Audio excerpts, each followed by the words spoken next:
Okay, यो भन्दा previous भिडियोमा चाहिँ हामीले basic concepts of HTML CSS र जाभास्क्रिप्ट हेरेको थियौं। यो भिडियोमा चाहिँ अब वेबसाइट चाहिँ कसरी काम गर्छ भन्ने कुरा चाहिँ हामीले राम्रोसँग हेरौँ है त। यदि हजुरहरूले यो प्लेलिस्ट एक्सेस गर्नुभएको छैन भने प्लेलिस्ट एक्सेस गर्नु होला है। यो प्लेलिस्टमा चाहिँ म बिगिनर्स टु एडभान्स लेभलसम्म चाहिँ वेब डेभलपमेन्टको बारेमा चाहिँ मलाई थाहा भएको कुराहरू सबै कुराहरू सेयर गर्नेछु। र यो भिडियो यो सिरिज सबै हेरिसकेपछि चाहिँ हजुरहरूले चाहिँ एउटा रेस्पोन्सिभ प्लस धेरै राम्रो वेबसाइट्सहरू चाहिँ बनाउन सक्ने हुनेछ।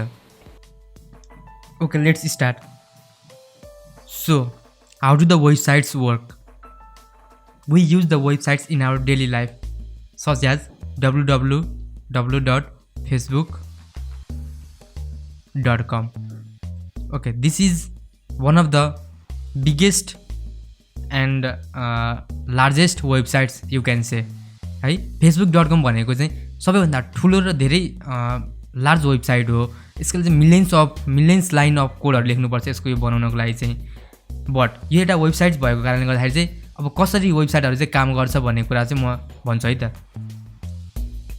वेबसाइटहरू एक्सेस गर्नको लागि चाहिँ दुईवटा हुन्छ, एउटा युजर हुन्छ र अर्को सर्भर हुन्छ।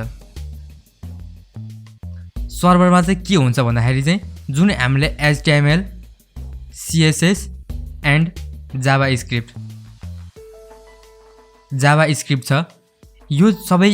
यो तीनैवटाको चाहिँ हामीले एज अ बन्डल बनाएर चाहिँ हामीले सर्भरमा चाहिँ अपलोड गरेर राखेको हुन्छ। र सपोज यो सबै HTML, CSS र जाभास्क्रिप्टमा चाहिँ मैले अब फेसबुक.com कै कुरा गरौँ न। जस्तै फेसबुक.com कै कुरा गर्ने हो भने चाहिँ मिलियन्स अफ लाइनको कोडहरू चाहिँ एउटा बन्डलको रूपमा चाहिँ सर्भर्समा चाहिँ राखिएको छ। HTML, CSS र जाभास्क्रिप्ट प्लस अदर प्रोग्रामिङ ल्याङ्ग्वेजहरूको चाहिँ युज गरेर चाहिँ सर्भरमा चाहिँ डाटाहरू राखिएको छ, डाटा फाइल्सहरू राखेको छ। र सपोज म चाहिँ एउटा युजर हुँ र मैले ब्राउजरमा गएर www.facebook.com हाने। facebook.com हानिसकेपछि चाहिँ के हुन्छ भन्दाखेरि चाहिँ ब्राउजरले चाहिँ सर्भरमा चाहिँ एउटा HTTP रिक्वेस्ट पठाउँछ। यो HTTP रिक्वेस्ट भनेको चाहिँ के हो म सबै कुराहरू पछि भन्नेछु। अहिलेको लागि चाहिँ यति बुझ्नुहोस् कि ब्राउजरले चाहिँ के गर्छ भन्दाखेरि चाहिँ एउटा रिक्वेस्ट सर्भरमा पठाउँछ। यो सर्भरमा रिक्वेस्ट पठाइसकेपछि चाहिँ के हुन्छ भन्दाखेरि सर्भरमा चाहिँ यो facebook.com भनेर चाहिँ जति पनि एउटा फाइल प्लस डाटाहरू छ त्यो डाटाहरू चाहिँ सर्भरले चाहिँ एज अ रेस्पोन्सको रूपमा चाहिँ के गर्छ भन्दाखेरि चाहिँ ब्राउजरलाई सेन्ड गरिदिन्छ। र हामीले एउटा clean plus very good looking website चाहिँ हामीले देख्न सक्छौँ फेसबुकको। सबैले फेसबुक युज गर्नु भएको छ है, सबैलाई थाहा छँदैछ। त्यसमा चाहिँ के हुन्छ भन्दाखेरि चाहिँ कन्टेन्ट जुन जति पनि HTML प्लस HTML, CSS, जाभास्क्रिप्टको चाहिँ डाटाहरू छ त्यो डाटाहरूलाई चाहिँ एउटा रेस्पोन्सिभ प्लस इन्टरेक्टिभ कन्टेन्टको रूपमा चाहिँ ब्राउजरमा चाहिँ हामीले सर्भरले सेन्ड गरिदिन्छ as a response. HTTP request ब्राउजरले चाहिँ कुनै पनि ब्राउजरमा गएर कुनै पनि एउटा वेबसाइटको लागि चाहिँ HTTP रिक्वेस्ट सेन्ड गर्छ र सर्भरले चाहिँ के गर्छ भन्दा एज अ रेस्पोन्सको रूपमा चाहिँ सबै त्यो HTML, CSS, जाभास्क्रिप्टको फाइलहरूलाई चाहिँ ब्राउजरमा सेन्ड गरिदिन्छ। अहिलेको लागि यति नै बुझ्नुहोस्, योभन्दा धेरै बुझ्नु पर्दैन। The only thing to understand here is browser भनेको चाहिँ एउटा फ्रन्ट एन्ड हो है, फ्रन्ट एन्डको एक्सन हो। र सर्भरहरू भनेको चाहिँ ब्याक एन्ड हो। ब्याक एन्डमा जति पनि फाइल प्लस डाटाहरू राखिएको छ फ्रन्ट एन्डमा ब्राउजरबाट कुनै पनि युजरले चाहिँ त्यसलाई एक्सेस गर्न सक्दछ थ्रु द डोमेन नेम। अब डोमेन नेमहरू के हो यो सबै म भन्ने नै छु। यति बुझ्नुहोस् कि कुनै पनि युजरले ब्राउजरमा गएर कुनै पनि एउटा वेबसाइट्सको कन्टेन्टहरू हेर्नको लागि चाहिँ एउटा रिक्वेस्ट पठाउँछ सर्भरमा र सर्भरले चाहिँ एज अ रेस्पोन्सको रूपमा चाहिँ सबै HTTP headers plus content HTML फाइलहरूलाई चाहिँ ब्राउजरमा एज अ रेस्पोन्स सेन्ड गरिदिन्छ। नेक्स्ट बुझौँ डोमेन। मैले धेरैचोटि डोमेन भने, facebook.com भने, यो सबै के हो भन्दाखेरि चाहिँ जस्तै facebook.www पनि होइन, जस्तै facebook.com यो भनेको एउटा डोमेन हो। प्लस अर्को छ youtube.com, धेरै देख्नु भएको छ हामीले, अनलाइन खबर, onlinecover.com यो सबैहरु चाहिँ वेबसाइट हो र म चाहिँ एउटा युजर भएँ मैले युजरमा चाहिँ क्रोममा गएर चाहिँ के गरे त भन्दाखेरि मलाई चाहिँ अनलाइन खबरको चाहिँ वेबसाइट चाहिँ एक्सेस गर्न मन लाग्यो अब त्यो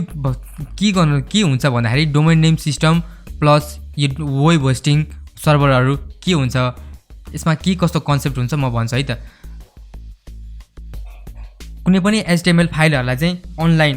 अनलाइन अपलोड गर्नको लागि चाहिँ हामीलाई चाहिँ कुनै पनि एउटा वेब होस्टिङ सर्भर लिनुहोस् एउटा सर्भर चाहिन्छ एउटा सर्भर चाहिँ कसले प्रोवाइड गर्छ भन्दाखेरि वेब होस्टिङ प्रोवाइडरहरु हुन्छ सर्भिस प्रोवाइडरहरु हुन्छ है धेरै छ नेपालमा पनि त्यो सबै त्यसको थ्रुबाट चाहिँ वेब होस्टिङको थ्रुबाट चाहिँ हामीले के गर्न सक्छौं भन्दाखेरि चाहिँ एउटा सर्भरमा चाहिँ एउटा स्पेस लिन सक्छौं हामीले किन्न सक्छौं त्यसमा हामीले डोमेन नेम अरु धेरै जस्तै ब्यान्डविड्थहरुको कुरा आउँछ है यो सबै फिचर्सहरु फरक हुन्छ प्राइस अनुसार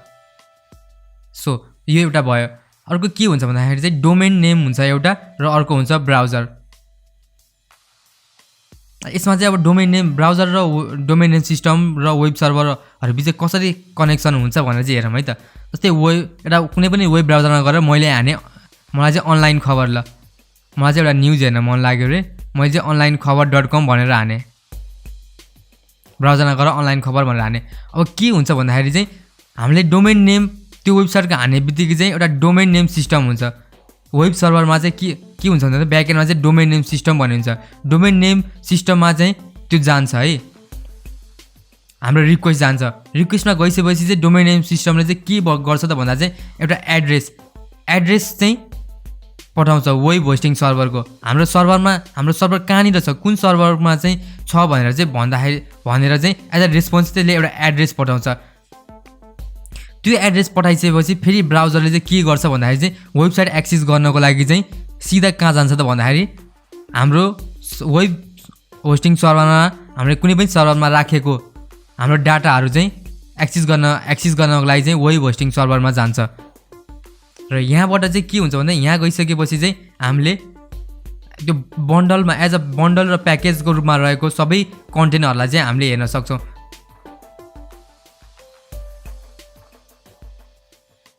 कसै हुन्छ नि अब धेरै थरी न्यूजहरु हुन्छ यो सबै चाहिँ हामीले हेर्न सक्छौं ब्राउजरमा यसमा यति मात्र बुझ्नु चाहिँ के हो भन्दाखेरि चाहिँ कुनै पनि HTML फाइल प्लस अरु कुनै पनि फाइलहरुलाई चाहिँ हामीले अनलाइन ब्राउजरमा हेर्नको लागि चाहिँ हामीलाई एउटा डोमेन नेम चाहिन्छ र सर्भर स्पेस चाहिन्छ र यो सबै सर्भर स्पेसहरु चाहिँ कसले प्रोवाइड गर्छ त भन्दाखेरि चाहिँ वेब होस्टिङ प्रोवाइडरहरु हुन्छन् जस्तै गोड्याडी छ अनि अरु छ माइक्रोसफ्टको पनि छ AWS पनि छ यो सबैको थ्रुबाट चाहिँ हामीले लिन सक्छौं त्यो लिएपछि चाहिँ त्यसमा चाहिँ त्यो सर्भरमा चाहिँ हामीले एउटा सर्टेन स्पेस लिइसकेपछि चाहिँ त्यो स्पेसमा चाहिँ अब हामीले हाम्रो सबै कोड गरेको प्रोग्रामिङ गरेको सबै कोडहरुलाई चाहिँ हामीले त्यो सर्भरमा अपलोड गर्छौं त्यो सर्भरमा अपलोड गरिसकेपछि के हुन्छ भन्दाखेरि चाहिँ एउटा आईपी एड्रेस हामीलाई पाउँछौं हाम्रो त्यो सर्भरको आईपी एड्रेस हुन्छ डोमेनको एड्रेस हुन्छ डोमेनको आईपी एड्रेस हुन्छ है डोमेनको आईपी एड्रेसको थ्रुबाट हामीले डोमेन नेम सिस्टम पछि चाहिँ के हुन्छ भन्दाखेरि चाहिँ डोमेन नेम सिस्टमले चाहिँ एउटा एड्रेस दिन्छ आईपी दिन्छ वेब होस्टिङ सर्भरको त्यो सर्भर पछि चाहिँ फेरि अनि ब्राउजरले चाहिँ के गर्छ भन्दाखेरि त्यो चाहिँ वेबसाइट एक्सेस गर्नको लागि चाहिँ वेब होस्टिङ सर्भरमा जान्छ र वेबसाइट एक्सेस गर्न मिल्छ सो यति नै हो कि यति नै बुझ्नुपर्छ हामीले है वेबसाइट कसरी काम गर्छ भन्दाखेरि चाहिँ एउटा HTML CSS र के छ भन्दाखेरि चाहिँ ब्राउजर हुनु पर्यो एउटा ब्राउजर छ ब्राउजरले चाहिँ एउटा रिक्वेस्ट पठाउँछ सर्भरमा अनि सर्भरले चाहिँ रेस्पोन्स र रिक्वेस्ट र अर्को चाहिँ रेस्पोन्स पठाउँछ ब्राउजरलाई चाहिँ सबै त्यो प्याकेजहरुबाट बन्डलहरुबाट okay this much for this video अब अपकमिङ भिडियोजहरुमा चाहिँ अब HTML CSS JavaScriptहरु चाहिँ ल्याङ्ग्वेजहरु चाहिँ कुन एडिटरमा लेख्ने अब कुन चाहिँ मा लेख्दाखेरि सजिलो हुन्छ धेरै अब एडिटरहरु पनि धेरै छन् प्रोग्रामिङ ल्याङ्ग्वेजहरु लेख्नको लागि एडिटरहरु पनि धेरै छन् अब कुन एडिटरहरु युज गर्ने कुन एडिटरहरु युज गर्दाखेरि चाहिँ कति धेरै बेनिफिट हुन्छ भन्ने कुराहरु चाहिँ म नेक्स्ट भिडियोमा भन्नेछु so thank you so much for watching I will see you in the next video